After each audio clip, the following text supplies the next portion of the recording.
Hi friends, welcome back to Molly's kitchen. കുട്ടികൾക്കൊക്കെ ഏറെ പ്രിയപ്പെട്ട ഒരു റെസിപ്പിയുമായിട്ടാണ് കേട്ടോ ഇന്ന് വന്നിട്ടുള്ളത്. അപ്പം നേരെ വീഡിയോയിലേക്ക് പോകാം. അതിന് മുമ്പായിട്ട് നിങ്ങൾ ഈ ചാനൽ ആദ്യമായിട്ടാണ് കാണുന്നതെങ്കിൽ ഈ ചാനലൊന്ന് സബ്സ്ക്രൈബ് ചെയ്യുക. എൻ്റെ അടുത്തുള്ള ബെല്ലൈക്കൺ കൂടി എനേബിൾ ചെയ്തിട്ട് അതിൽ ഓൾ ഓപ്ഷൻ ക്ലിക്ക് ചെയ്ത് വെക്കുകയാണെങ്കിൽ ഞാൻ വീഡിയോസൊക്കെ അപ്ലോഡ് ചെയ്യുന്ന സമയത്ത് തന്നെ നിങ്ങൾക്ക് നോട്ടിഫിക്കേഷൻ ലഭിക്കും. അപ്പം ഞാൻ ഇന്ന് ഉണ്ടാക്കാൻ പോകുന്നത് പീനട്ട് ബട്ടറാണ്. വളരെ എളുപ്പത്തിൽ വളരെ ചിലവ് കുറഞ്ഞ രീതിയിൽ തന്നെ നമുക്കിത് വീട്ടിൽ തന്നെ തയ്യാറാക്കിയെടുക്കാൻ പറ്റും. നമ്മൾ ഒരുപാട് പൈസ കൊടുത്തൊന്നും കടയിൽ നിന്നൊന്നും വാങ്ങേണ്ട ആവശ്യമില്ല. അപ്പോൾ നമുക്കിത് തയ്യാറാക്കാനായി തുടങ്ങാം. അപ്പോൾ അതിന് വേണ്ടിയിട്ട് എടുക്കേണ്ടത് നല്ല വറുത്ത കടലയാണ്. നന്നായിട്ട് തൊലി കളഞ്ഞെടുത്തിട്ടുണ്ട്. ഒരു മിക്സിയുടെ ജാറിലേക്ക് ഇട്ട് കൊടുക്കാം.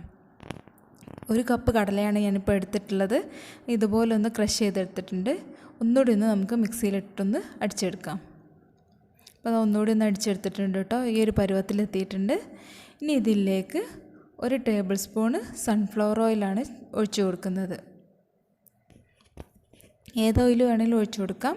പിന്നെ അതിലേക്ക് 1 ടേബിൾ സ്പൂൺ അളവിൽ ഹണി ചേർത്ത് കൊടുക്കാം. തേൻ്റെ അളവ് വേണമെങ്കിൽ നമുക്ക് കുറച്ചുകൂടിയൊക്കെ കൂട്ടി കൊടുക്കാം. ഇത് മതിയാകും, ഒരു പാക അളവാണ്.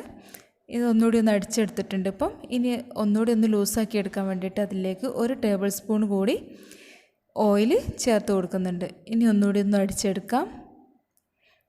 അപ്പോൾ ഇപ്പോഴും ഒന്ന് ലൂസായിട്ടില്ല. അപ്പോൾ നമുക്ക് ആവശ്യത്തിനനുസരിച്ച് ഓയിൽ ഒഴിച്ച് കൊടുക്കുക കേട്ടോ. ഞാനിപ്പം ഇവിടെ 3 ടേബിൾ സ്പൂണോളം 4 ടേബിൾ സ്പൂണിൻ്റെ അടുത്ത് ഓയിൽ ഒഴിച്ച് കൊടുത്തിട്ടുണ്ട്. അപ്പം ഇത് നല്ല പേസ്റ്റായിട്ട് കിട്ടിയിട്ടുണ്ട് കേട്ടോ. ഈ ഒരു പരുവത്തിൽ വേണം നമ്മൾ ഈ ഒരു പീനട്ട് ബട്ടർ റെഡിയാക്കി എടുക്കാൻ. നമുക്കൊന്ന് സ്പൂൺ വെച്ചൊന്ന് ചെക്ക് ചെയ്ത് നോക്കാം. നല്ലൊരു അടിപൊളി സ്പ്രെഡായിട്ട് കിട്ടിയിട്ടുണ്ട്. അപ്പോൾ എല്ലാവരും ഒന്ന് ട്രൈ ചെയ്ത് നോക്കുക. വളരെ ചിലവ് കുറഞ്ഞ രീതിയിൽ നമുക്ക് തയ്യാറാക്കി എടുക്കാവുന്നത്. കുട്ടികൾക്ക് ബ്രെഡിലും ചപ്പാത്തിയിലും ഒക്കെ ആയിട്ട് സ്പ്രെഡായിട്ട് ഉപയോഗിക്കാനൊക്കെ പറ്റിയ അടിപൊളി സ്പ്രെഡാണ്. അപ്പോൾ എല്ലാവരും ഒന്ന് ട്രൈ ചെയ്ത് നോക്കുക. നിങ്ങൾക്ക് ഈ വീഡിയോ ഇഷ്ടമായിട്ടുണ്ടെങ്കിൽ ലൈക്ക് ചെയ്യുക, നിങ്ങളുടെ കൂട്ടുകാരിലേക്ക് ഷെയർ ചെയ്ത് കൊടുക്കുക, ഒന്ന് കമൻറ്റ് ചെയ്യുക. Thanks for watching.